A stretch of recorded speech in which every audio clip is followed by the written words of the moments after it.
안녕하세요. 청년항공입니다. 오늘은 3시간 만에 끝내는 필기 강의 파트 2 준비했고요.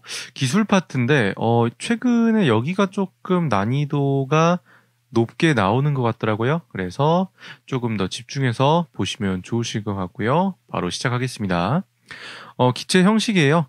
이제 프로펠러나 모터의 개수에 따라서 이름을 이렇게 붙였다라는 건데, 프로펠러 4개는 쿼드콥터, 6개는 헥사콥터, 8개는 옥토콥터, 12개는 도데카콥터를 하고요.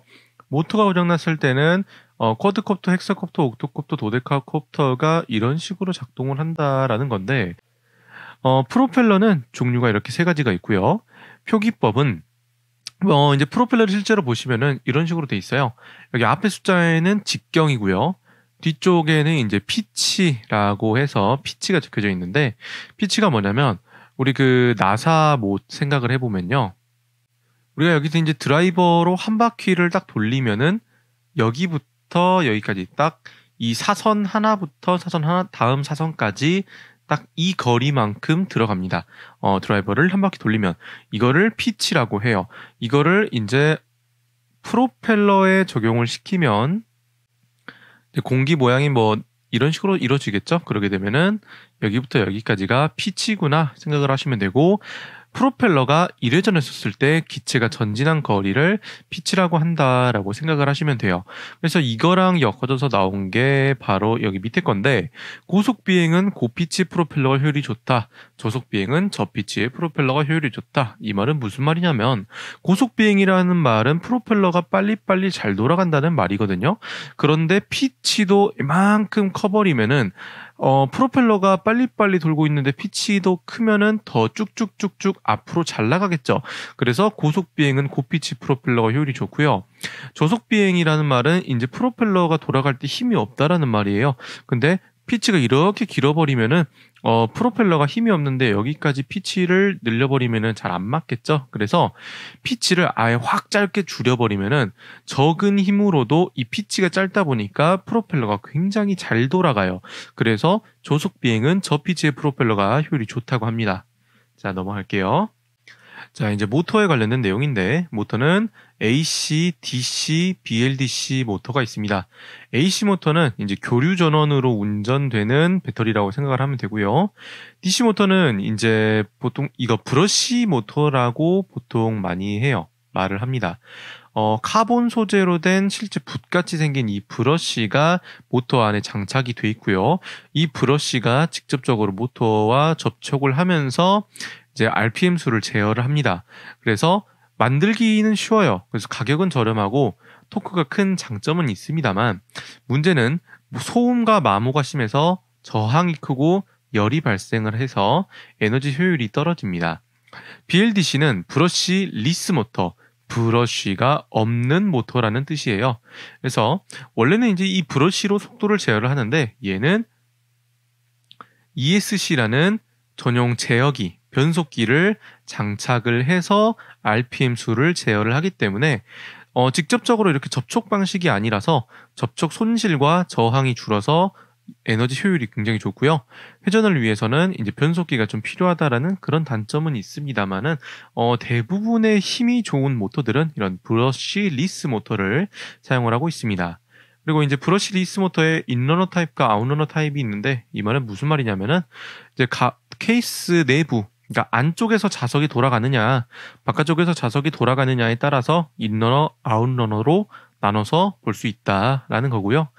배터리는 1차 전지와 2차 전지로 나눠서 볼 수가 있는데, 1차 전지는 그냥 건전지 생각하시면 돼요. 그리고 2차 전지는 충전하는 전지인데, 보통은 이제 이렇게 전지들을 많이 사용을 하고요. 쭉 읽어보시면 충분히 아실 수 있는 내용이라서 여기 페이지는 금방 넘어갈 거고, 지금 101페이지 밑에 보면은 리튬 폴리머라는 배터리가 있고 그 외 배터리가 있잖아요. 여기 배터리는 암기를 해주시면 돼요. 이제 드론을 사용을 할 때 많이 사용하는 배터리들이고요. 가장 많이 쓰는 배터리는 리튬 폴리머라는 배터리예요. 그런데 그럼 왜 밑에 있는 이런 4개의 배터리들은 왜 안 쓰느냐? 그거는 메모리 효과와 스웰링 현상 때문에 그런 거예요. 메모리 효과라는 것은 뭐냐면은 원래 배터리가 100%에서 0%까지 이렇게 퍼센테이지 전력량이 있다고 하면은 핸드폰 같은 경우에는 사실 뭐 어떤 순간에 충전을 해도 그렇게 크게 문제가 될 거는 없지만 그런 배터리들도 있어요. 만약에 30% 정도 전력량이 남아 있었는데 이때 충전기를 딱 꽂아버리면은 배터리에다 꽂아버리면은 이 그 배터리 자체가 자기가 충전기가 꽂혔었을 때 상태를 기억을 해버려요. 그래서 나는 30%가 됐을 때 충전을 해야 되는 배터리구나라고 잘못 인식을 해버리는 거죠. 그래서 앞으로 30%대 충전을 해버리면은 100%에서 30%까지, 즉 70%의 전기 용량만 사용을 하게 되는 거예요. 그 배터리가.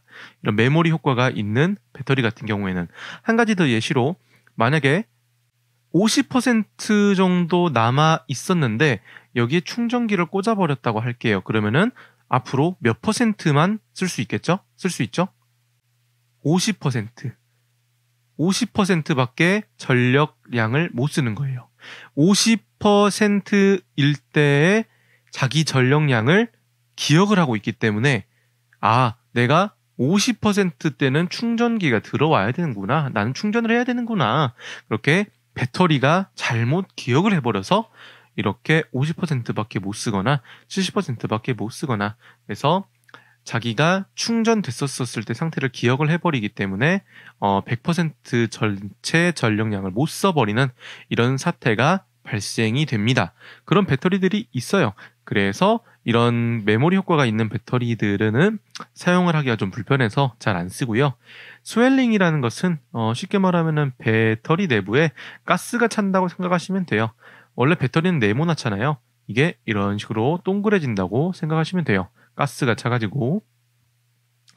그리고 배터리 취급 시 주의사항은 당연히 이제 암기를 해주셔야 될 내용이고, 쉬운 내용이라서 그렇게 이제 크게 설명은 안 드릴 텐데, 한 가지 설명을 드릴 거는 바로 여기 부분이에요. 셀당 충전된 전압 차이가 심할 경우. 이게 뭐냐면은 우리 옛날에 핸드폰 배터리 보면은 이런 식으로 공간이 나눠져 있어가지고 한 칸씩 충전되고 그랬었거든요. 근데 이제 원래대로라면 배터리는 원래 이제 10이라는 양이 충전돼 있다고 하면은 사용을 했었을 때 조금씩 뭐 10, 9, 8 이런 식으로 같이 전력량이 떨어지게 됩니다. 그래서 만약에 첫 번째 셀, 두 번째 셀, 세 번째 셀, 이거 칸 하나를 셀이라고 해요. 셀. 그래서 이 셀이 이렇게 1번 셀에 10이라는 전력량, 2번 셀에 10이라는 전력량, 3번 셀에 10이라는 전력량을 이제 충전을 하고 있었었는데, 이제 이렇게 사용을 하면 아무 문제가 없어요. 근데 만약에 얘가 알고 보니까 10이 아니라 5만큼만 충전이 돼버린 거예요. 고장이 나가지고. 이러면 어떻게 되냐면은, 자, 전기를 쓰게 되면은 9, 4, 9 쭉쭉쭉쭉 지나가서 얘가 5, 0, 5. 얘네 첫 번째 셀하고 두 번째 셀은 5라는 전력량이 남았는데 두 번째 셀은 아예 전력량이 남지 않았죠. 이렇게 되면 이제 배터리를 사용을 못 합니다. 자, 만약에 10이라는 양을 충전을 했을 때 기체를 한 30분을 날릴 수 있다고 가정을 해볼게요. 그런데 내가 이제 비행을 하려고 30분의 타이머를 맞춰서 비행을 했는데 갑작스럽게 이게 0이 돼버려가지고 한 15분 뒤에 추락을 해버렸어요. 그렇게 되면 이제 사고로 이어지게 되겠죠. 그래서 셀당 충전된 전압 차이가 이처럼 심한 경우에는 사용을 하면은 안 되는 겁니다. 그래서 여기서 또 추가로 말씀드릴 거는, 그러면은 이 셀이 충전된 전압 차이가 심할 경우는 어떻게 해야 되느냐? 셀은요, 교체도 안 되고 수리도 안 돼요. 그냥 아예 새거 배터리를 사용을 하셔야 됩니다. 아시겠죠? 그리고 폐기를 할 때는 1:1 비율의 소금물에 담가 놓고 하루 정도 두면은 방전시켜서 폐기시킬 수 있습니다. 그 다음에 여기는 이제 대기인데, 대기는 78%의 질소와 21%의 산소로 이루어져 있고요. 산소 대부분은 지표면으로부터 135,000피트까지 존재를 하고 있습니다. 공기는 흐르는 성질을 가졌거든요. 흐르는 성질을 가진 물체를 아예 그냥 유체라고 합니다. 그래서 공기도 유체고요. 유체에는 특성이 있어요. 점성, 그러니까 끈적끈적한, 흐르지 않으려고 하는 마찰, 항력, 압력, 대기압 이런 특징들이 있고, 대기압에서 여러분들이 좀 주요하게 봐야 될 거는 여기에요. 해수면 표준 대기압. 여기서 이제 시험 문제로 어떻게 나올 수가 있냐면, 해수면 표준 대기압으로 뭐 옳은 것은 혹은 옳지 않은 것은 물어봐가지고 동그라미 1번 1023.2mb, 2번 1013.3mb, 뭐 3번 1013.2mb 뭐 이런 식으로 문제를 내요. 그래가지고 뭐 옳은 거 고르라고 한다면 이런 식으로 고르면 되겠죠. 그래서 이런 식으로 시험에 나오는 건데 꽤나 자주 나왔던 부분이라서 기억을 잘 해주시면 좋을 것 같고요. 그리고 여기 밀도 고도가 나왔는데 여기는 이제 무슨 내용이냐면은 우리 그 이제 다른 나라 여행 갈 때 타는 그 비행기 날개 밑에 보면은 원통형으로 생긴 엔진이 있습니다. 얘가 작동되는 원리가 뭐냐면은 공기가 들어갔다가 공기가 나오면서 출력을 일으키는 거거든요. 그만큼 공기가 많이 들어가면은 출력도 세진다라는 거예요. 그런데 공기 밀도가 작아지게 되면은 들어가는 양 자체가 작아지겠죠. 그렇게 되면은 나오는 양도 줄어들 거예요. 그렇게 되면은 이제 항공기의 엔진 출력 자체가 떨어지기 때문에 위로 올라가는 힘인 양력이라는 것도 떨어질 거고, 그리고 앞으로 전진하는 힘인 추진력, 추력도 떨어지게 되겠죠. 이거는 이제 또 뒷페이지 나오니까 설명을 드릴 거고요. 그래서 여기서 이제 말을 하는 것은 공기가 밀도가 적어지면은 항공기 성능이 떨어진다라는 거예요. 그래서 여기 좀 집중적으로 보시면 좋겠고요. 그 다음에 이제 베르누이 원리라는 건데 이것은 뭐냐면은 베르누이란 사람이 조금 궁금한 게 있었나 봐요. 관을 찌그러뜨린 다음에 공간을 나누고 여기다 공기를 투과를 시켰을 때 1번, 2번, 3번 부분이 공기 지나가는 양이 똑같을까? 그게 궁금했나 봐요. 그리고 실험을 해보니까 똑같더라 이거예요.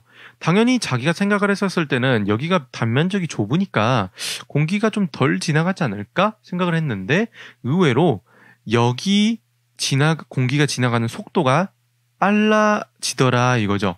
그래가지고 1번이나 3번이나 2번에 공기가 지나가는 양이 똑같아졌더라 이거예요. 그래서 그걸로 나온 결론식이 바로 이거예요.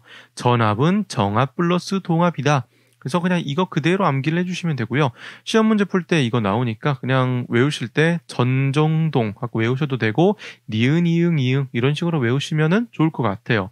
그리고 요거랑 또 같이 외울 수 있는 거가 여기 부분인데 당연히 1번 부분하고 2번 부분의 전압이 같으려면요. 만약에 한쪽이 정압이 크대요. 뭐 예를 들어서예요. 예를 들어서 여기가 정압이 크대요. 그리고 여기는 정압이 상대적으로 작대요. 근데 전압이 같으려면은 여기 동압이 낮아야 될 거고 2번은 동압이 높아야 같아질 거 아니에요, 값이. 값이 같아지겠죠? 그래서 요거를 설명을 해 놓은 거가 바로 여기 있는 내용이에요. 이거 읽어보시면은 이거 충분히 이해하실 수 있습니다. 그래서 여기랑 여기 두 개 잘 기억을 해주시면 될 것 같습니다.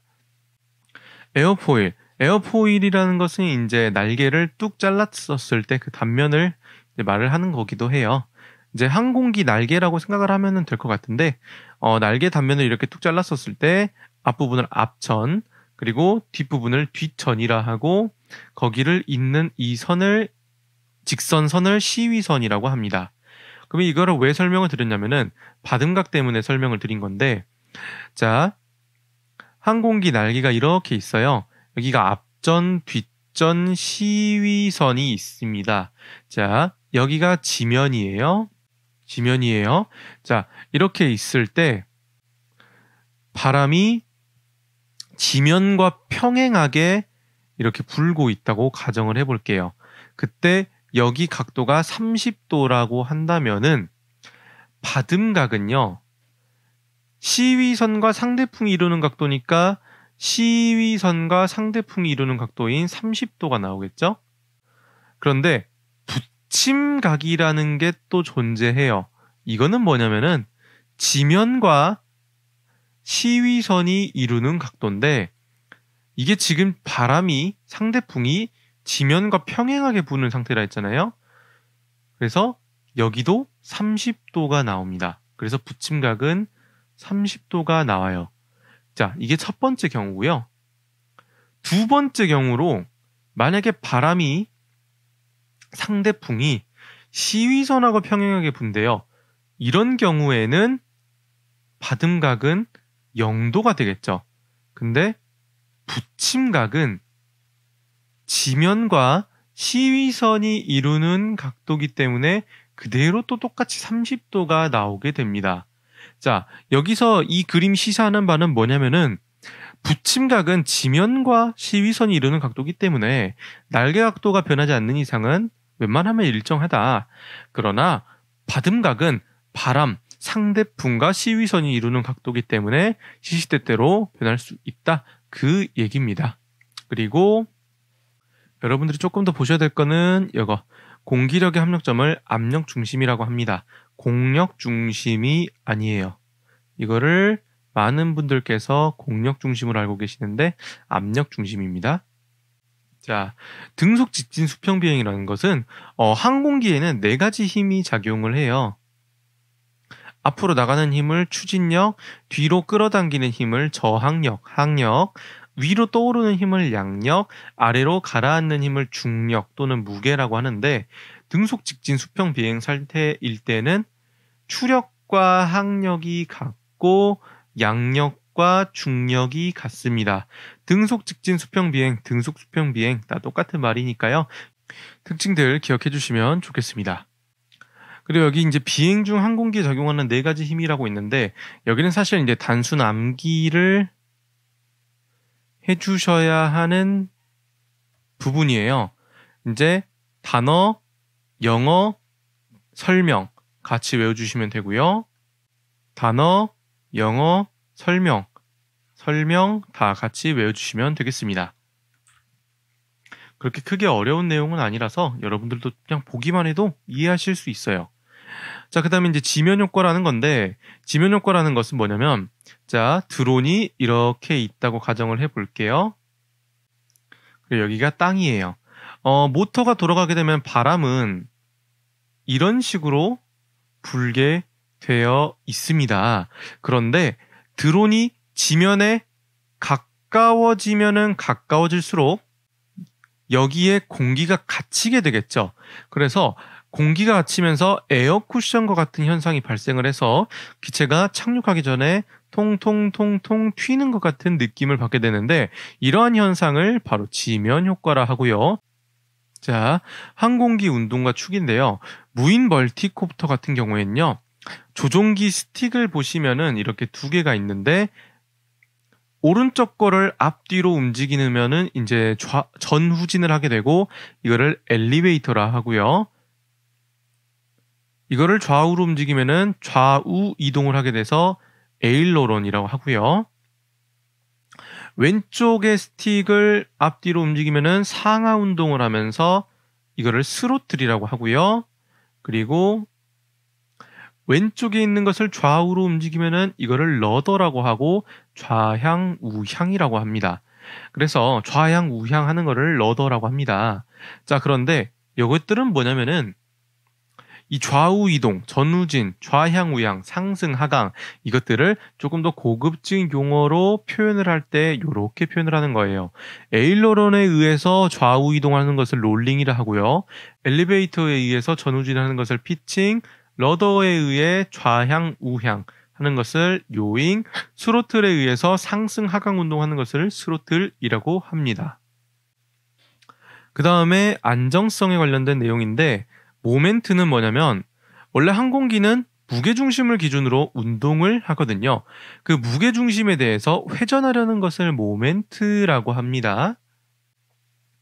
그러면은 안정성에서는 뭐가 나오냐면은 정적 안정성이란 것과 동적 안정성이라는 것이 나오는데 안정성은 안정된 상태로 되돌아가려는 성질이다. 그렇게 보시면 돼요.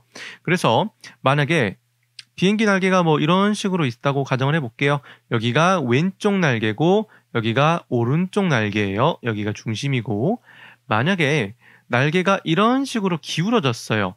이렇게 되면은 자세가 무너진 거잖아요. 이렇게 무너진 상태에서 원래의 평형 상태로 되돌아가려는 성질을 긍정적인 정적 안정성이라고 하고요. 이렇게 균형이 깨졌었을 때 이 상태를 유지하려고 하는 것을 중립적인 정적 안정성, 그리고 균형이 깨졌었을 때 더 균형이 깨지려고 하는 거를 부정적인 정적 안정성이라고 해요. 자, 그러면은 이거는 이제 자세와 관련되는 거고요. 자세와 움직임의 방향에 대한 거고, 자, 동적 안정성은 뭐냐면은 이 자세, 균형이 깨졌다라는 것은 우리가 영화에서 보는 그 지진이 일어났을 때 발생하는 이 진폭이 발생을 한다라는 거예요. 평행 상태가 깨졌다라는 것은. 그래서 평행 상태가 깨지면 깨질수록 진폭은 더 커지게 되겠죠. 자, 균형이 깨져서 진폭이 일어났어요. 그런데 평행 상태로 되돌아가면은 진폭이 점점 줄어들겠죠. 폭이. 이런 식으로 점점 진폭이 줄어드는 거를 긍정적인 동적 안정성이라 하고요. 이 자세를 유지를 하게 되면은 발생한 진폭이 계속 유지가 되겠죠. 그래서 진폭이 유지되면 중립적인 동적 안정성, 자세가 더 깨지게 되면은 진폭이 요랬다가 더 이렇게 커지게 되겠죠. 이렇게 진폭이 확산하는 경향을 가지면은 부정적인 동적 안정성이라고 합니다. 그게 끝이에요. 그리고 지금 보시면은 등속 수평 비행, 이건 아까 전에도 나왔지만 이거 그대로 암기를 해주시면 되고요. 실속이라는 것은 뭐냐면 받음각이 일정 각도 이상으로 증가됐었을 때 에어포일의 윗면을 흐르는 공기 흐름이 분리돼서 와류가 확산이 되고 수평 비행을 유지할 수 있는 적절한 양력의 양이 발생하지 못하는 현상인데, 자, 그냥 간단하게 설명드리면은 비행기가 이렇게 있다고 했었을 때 위로 올라가는 힘이 양력이라고 했었었죠. 실속이 발생을 하게 되면은 이 수평 비행 상태를 유지할 수 있는 적절한 양의 양력이 줄어들게 되는 거예요. 그래서 자세가 무너지게 되죠. 자, 여러분들이 조금 이제 착각하실 수 있는 거 하나를 말씀을 드리자면은, 정확히 말하면 수평 비행을 유지할 수 있는 적절한 양의 양력이 발생을 못할 뿐인 거지 양력이 없어지는 건 아니에요. 양력이 없어지게 되면은 추락을 할 테니까요. 자, 그래서 실속이라는 것은 받음각이 일정 각도 이상으로 증가했었을 때 수평 비행을 유지할 수 있는 적절한 양력의 양이 발생을 못하는 현상이구나, 그렇게 생각을 하시면 되고요. 실속과 받음각, 임계 받음각 여러분들이 보면서 이해하시면 됩니다. 자, 그 다음 페이지로 넘어갈게요. 토크에 대한 반작용에 대한 내용인데, 여기는 이제 뉴턴의 법칙에 대한 것이 이제 시험 문제로 나올 수가 있어요. 자, 관성의 법칙은 뭐냐면은 우리가 이제 고속도로에서 자동차를 운전을 하고 가고 있는데 급브레이크를 확 밟았어요. 그렇게 되면은 차가 뚝 멈추는 게 아니라 조금 밀렸다가 멈추게 되잖아요. 이런 식으로 정지한 물체는 영원히 정지한 채로 있으려고 하고 움직이던 물체는 계속 움직이려고 하는 것, 그것을 관성의 법칙이라 하고요. 가속도의 법칙은 힘을 더하면은 속도도 올라간다라는 건데, 예시로 자전거 페달이 있겠죠. 자전거 페달을 세게 밟으면 속도도 올라가니까요. 그리고 작용 반작용의 법칙은 내가 한쪽 방향으로 힘을 주게 되면은 그와 반대되는 방향으로 똑같은 힘이 발생을 한다라는 건데, 이게 이제 우리 멀티콥터에 특히 적용이 많이 되고 있죠. 사실 이제 드론이나 헬리콥터에도 다 적용이 되는 내용인데, 자, 이쪽 방향이 시계 방향으로 돌면은 여기는 반시계, 또 여기가 시계 방향으로 돌면은 여기가 반시계 방향으로 돌면서 여기가 10이라는 힘으로 돌면은 반대 방향으로 10이라는 힘으로 돌고, 여기가 또 10이라는 힘으로 돌면은 또 반대 방향으로 10이라는 힘을 돌려서 모터를 돌려서 평행 상태를 유지를 하게 되죠. 그래서 작용 반작용의 법칙은 A가 B에 힘을 작용하면, 뭐 예를 들어서 A가 B라는 것에 힘을 작용하면은 B도 똑같은 힘으로 반대 방향으로 힘을 준다, 힘을 가한다 그런 내용이라고 생각을 하시면 되고 만약에 드론의 운용, 그러니까 드론이 작동하는 원리와 좀 밀접한 관련이 있는 뉴턴의 법칙을 고르라고 한다면은 이거 작용 반작용 법칙 골라주시면 될 것 같고요. 또 토크와 관련된 법칙 물어보면은 그냥 작용 반작용 법칙 고르시면 돼요. 토크라는 것은 회전하는 힘, 꺾는 힘이거든요. 그러니까 이렇게 회전하는 힘이라고 보시면 되는데 회전을 하고 있으면은 그 반대 방향으로도 회전을 하면서 평형 상태를 유지를 한다. 그것이 이제 조금 고급진 용어로 토크와 반토크에 대한 내용이 나와요. 근데 거기까지 가면은 너무 대학교적이고 과학적인 내용이니까 그냥 토크라는 단어가 보였으면은 작용 반작용의 법칙이구나 생각하시면 될 것 같아요. 그리고 여기는 1파트 1에서 봤던 내용이라서 넘어가도록 하겠습니다. 여기는 이제 비행 금지 구역을 설정을 해놓은 건데 한 가지 오류사항은 울진이 P64예요. 그래서 원전 지역을 이렇게 표시를 해놓고 그 다음에 청와대하고 휴전선 인근을 이렇게 지정을 해놨습니다. 원전을 보시면은 부산의 고리원전, 경주의 월성, 영광 한빛, 울진의 한울, 대전의 원자력 연구소가 있고요. 알파 구역과 베타 구역을 지정을 해서 원자력 발전소 내에서 반경, 알파 구역, 또 베타 구역을 이런 식으로 설정을 해가지고 이제 기체들의 접근을 막고 있습니다. 그 다음에 AIP와 노탐이라는 게 있는데 AIP는 영구적인 성격의 항공 정보를 담은 간행물이고요. 항공고시보, 노탐은 갑작스럽게 바뀐 것들을 전기통신수단으로 배포하는 공고문을 말하고 노탐의 유효기간은 3개월을 초과하면 안 된다. 이렇게 기억해 주시면 될 것 같아요. 여기까지는 쭉 읽어보시면 될 것 같고요. 그렇게 크게 어려운 내용은 아니라서 무인 멀티콥터의 센서는 조금 이제 중요하게 시험 문제 나올 수가 있는 부분인데 비행 제역이라는 것은 사람의 뇌라고 생각을 하면은 될 것 같아요. 그래서 모든 센서 데이터를 처리를 하는 거고요. 가속도 센서는 기울어짐의 변화량을 측정, 자이로 센서, 각속도 센서는 기울어짐을 측정하는데 얘는 가속도 센서는요. 얼마나 기울어졌냐를 측정을 하는 거고 자이로 센서는 기울어졌냐 아니면은 안 기울어졌냐 그냥 그거를 체크를 한다라고 보시면 될 것 같아요.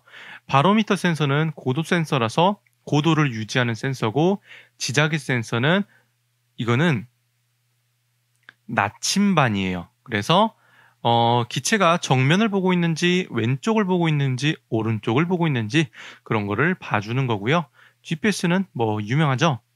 이렇게 이제 여기 같은 경우에는 단어랑 뭐 예를 들어서 GPS 적어놓고 땡땡 여기다 설명 적어놓는데 이런 설명들이 올바르게 짝지어져 있는지 그런 거를 좀 물어볼 수가 있습니다.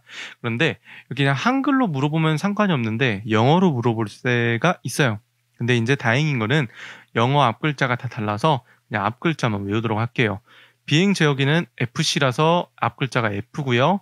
가속도 센서는 엑셀러레이터라고 해서 A, 자이로 센서는 G, 바로미터 센서는 B, 지자기 센서는 나침반이죠.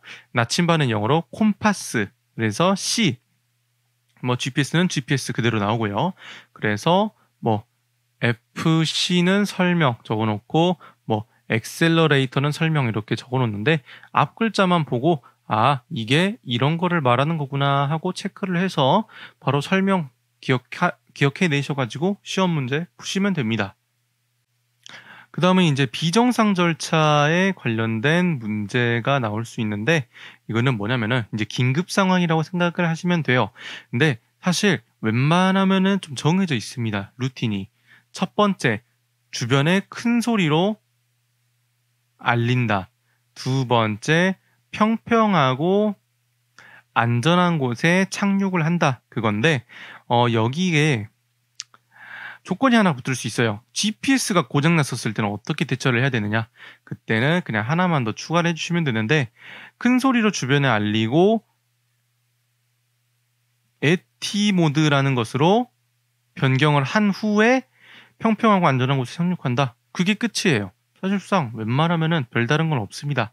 그냥 웬만하면 큰 소리로 알린다가 1번, 평평하고 안전한 곳에 착륙한다가 2번인데, 만약에 이제 GPS가 고장났다라는 그 존재 조건이 붙으면은 큰 소리로 알리고 AT 모드로 변경한 다음에 평평하고 안전한 곳에 착륙한다. 그렇게 외워주시면 되고요. 무인 멀티콥터 조종에 관련된 건데, 사실 기체가 어떻게 움직이는지 그거를 물어보는 거예요. 자, 기체를 옆모습에서 멀티콥터를 이렇게 옆모습에서 봤다고 이제 가정을 할게요. 기체가 전진을 할 때는요, 이런 식으로 기울어지면서 앞으로 나가게 됩니다. 뒤쪽 모터가 세지고 앞에 모터가 조금 힘이 약해지면서 이렇게 기울어지면서 나가게 되는데, 자, 이거는 쉬워요. 그러면 이제 뒤로 가는 것은 반대로 될 거고, 후진을 하려면은 이런 식으로 그려지게 되겠죠. 좌우 이동도 이제 왼쪽으로 이동을 하고 싶다. 그러면 오른쪽 모터가 세질 거고, 오른쪽으로 가고 싶다. 그러면은 왼쪽 모터가 세질 거고, 그렇게 기울어지면서 이동을 하는데, 근데 이제 그것보다도 조금 더 업그레이드해서 나올 수 있는 거가 좌향, 우향. 그러니까 왼쪽을 바라볼 때, 오른쪽을 바라볼 때 모터가 어떻게 움직이느냐, 그거를 물어보거든요. 그런데 그냥 여러분들 공부하실 때 이제 시험 보실 때는 어떻게 하냐면은 왼쪽을 바라볼 때는요, CW 모터가 빨라지거든요. 왼쪽 두 글자잖아요. 두 글자는 두 글자 모터가 빨라져요. 그래서 여기랑 여기가 빨라지고요. 오른쪽 세 글자가 빨라질 때는 세 글자 CCW가 빨라진다. 여기가 빨라지는 거구나 하고 생각을 하시면 될 것 같아요.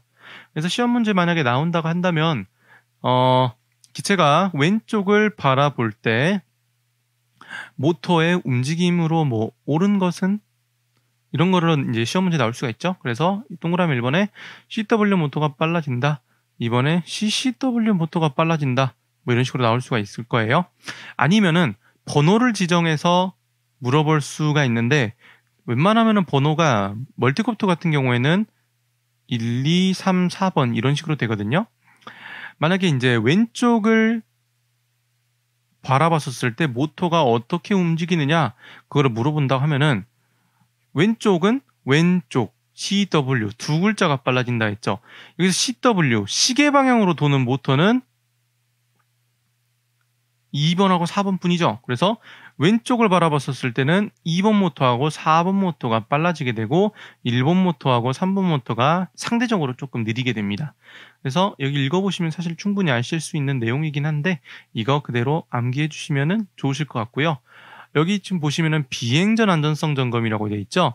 여러분이 헷갈리지 말아야 될 거는 이륙 후 점검하고 비행전 점검하고 조금 헷갈리실 수 있어요. 왜 헷갈리냐면은 이제 조종기 스틱, 스로틀, 엘리베이터, 에일러런, 러더 이 조작을 확인을 할 때에는 어떤 상황에서 확인을 하느냐 그거를 이제 물어볼 수 있는 건데, 자, 스틱을 여러분들이 조종을 해서 기체가 움직이는지 확인을 할 때는 일단은 기체를 띄워봐야 정상 작동을 하는지 알 수 있는 거란 말이에요. 그래서 스틱 점검을 할 때 스로틀, 엘리베이터, 에일러런, 러더를 점검할 때는 이륙 후에 점검을 하는 겁니다. 절대로 비행 전에 점검하는 게 아니고, 비행 전에는 이런 것들을 점검을 한다라고 보시면 될 것 같아요. 이렇게 되면은 파트 2가 다 끝났습니다. 파트 1에서 50분 정도 썼는데 파트 2에서는 대략 한 40분 살짝 못되게 썼네요. 그래서 일단은 여러분들이 공부하시는데 가장 조금 먼저 좀 아셨으면 하는 내용들을 좀 주로 준비를 한 거니까요. 제가 체크드린 부분 먼저 공부하시고 그 다음에 조금 넘어간 부분 공부하시면 될 것 같습니다. 다음 시간에는 파트 3로 찾아뵙도록 하겠습니다. 감사합니다.